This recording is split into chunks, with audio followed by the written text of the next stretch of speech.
Hot topic and issue pag-usapan natin. Catherine Bernardo at Alden Richard hindi magkasamang dumalo sa bench event. Sa katatapos nga lang na event ng bench na TernoCon 2025 Final Competition Night and Culture Show na kung saan nga ay ibinida ng magagaling na designer ang magagandang design at pang world class na national dress ng mga Pilipino na dinaluhan naman ng mga sikat na celebrity and personalities tulad nina Don Solueta at Miss Universe Asia Chelsea Manalo, habang lutang naman ang kagwapuhan ni Alden Richard sa suot nitong barong Tagalog nang dumalo ito sa event. At dahil parehong bench ambassador sina Kat at Alden, marami naman ang naghahanap kay Kat kung bakit wala nga ito sa naganap na event ng bench. Matatandaan nga lang, nito lang ay naglabas ang bench ng bagong bench look ni Catherine.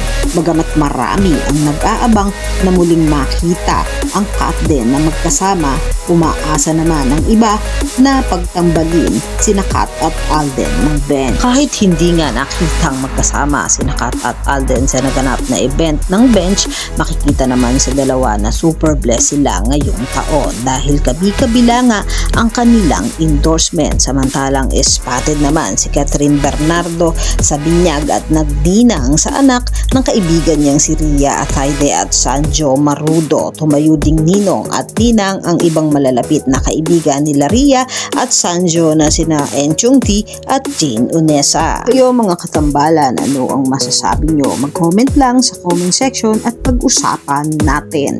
Yan ang mga hot topic and issue dito lamang sa Tambalang JK.